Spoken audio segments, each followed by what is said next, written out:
Explain to me what you're doing here, Tony. What have you? So I had to correct somebody's wiring.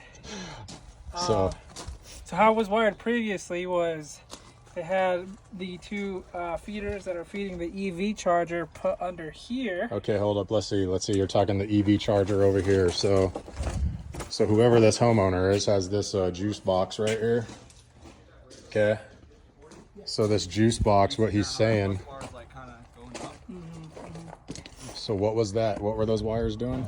So I believe somebody had wired this incorrectly and not to code by landing those underneath your lugs when they need to be on their own breaker. Why? Because then there's no overcurrent protection. There is, but there's not overcurrent protection device specifically set for your EV charger. Instead, it's probably... Aren't those yours right there? It's just 150 amps. So what would happen? Let's say that EV charger had a problem and it was overheating or overextending itself and it wasn't.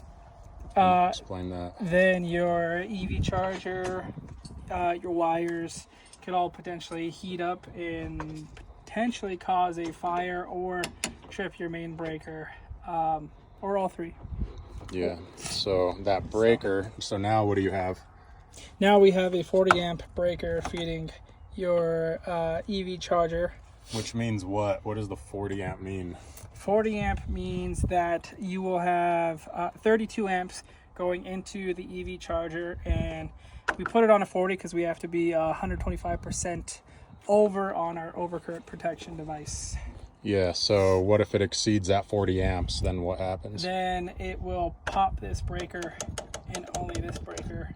So it's simply a breakers for protection. Exactly. Yeah, so now we have a 40. Okay, moving on. What else did you do today here? We also installed a hot tub disconnect by going up and through the attic. And we went through the attic and all the way down the other side. Let's go walk over there real quick. Let's go see what he's talking about. Yeah, so this is my personal house. And whoever the electrician was that wired it wrong, I couldn't tell you.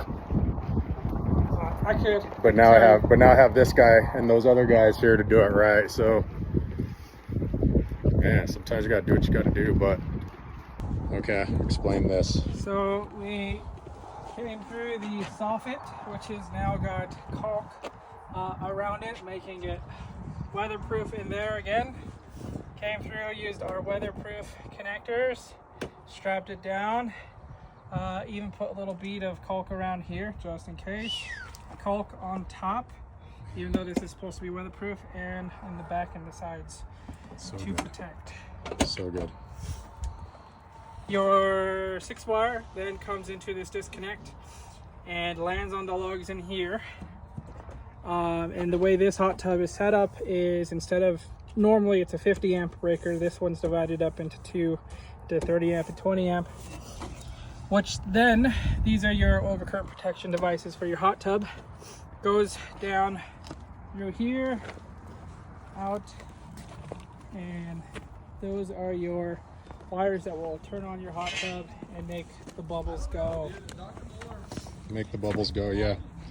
So we had installed a prior 1-inch conduit here under the cement patio that we recently poured, and we did that a couple weeks ago, and now we're just here buttoning everything up, and we have the hot tub being delivered. We already own the hot tub, but we're just having them transported over here since we recently moved and had this amazing patio poured, about 2,000 square feet of concrete by AC/DC Electric. Okay, Jake, explain what you did here today. So basically, I was running some feeders to the new hot tub that we're installing at this house. Ran a 3/4-inch conduit with some weather tight fittings, supported it within code, LB'd into the attic, and then we have these wires here. Brought them in and landed them on this new 2-pole 50 breaker for the hot tub. On the other end, it'll be a GFCI breaker, because on this end it's just normal. So we got 220 volt, black, red, white, landed up here, and that's basically what we did on this end. Okay, and then what are you working on now with this other part here? So right here we're working on the 120 volt circuit for some step lights and some other future stuff, maybe some outlets in the kitchenette.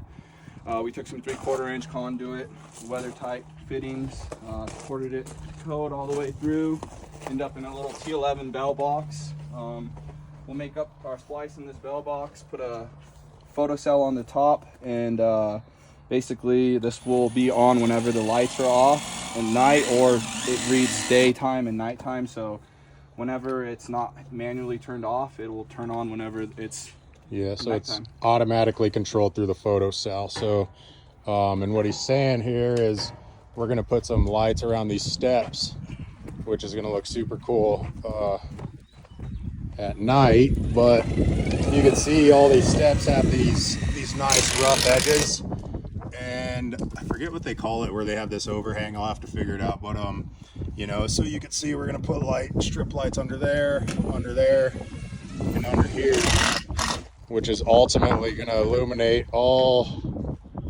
these cathedral style steps all the way around with no manual switch. I'm just going to put them on a photocell like he's saying, so as soon as it's dark enough, these things will turn on by themselves. Makes life a lot easier. And you got some light out here. Perf. Yeah, it has sights on it.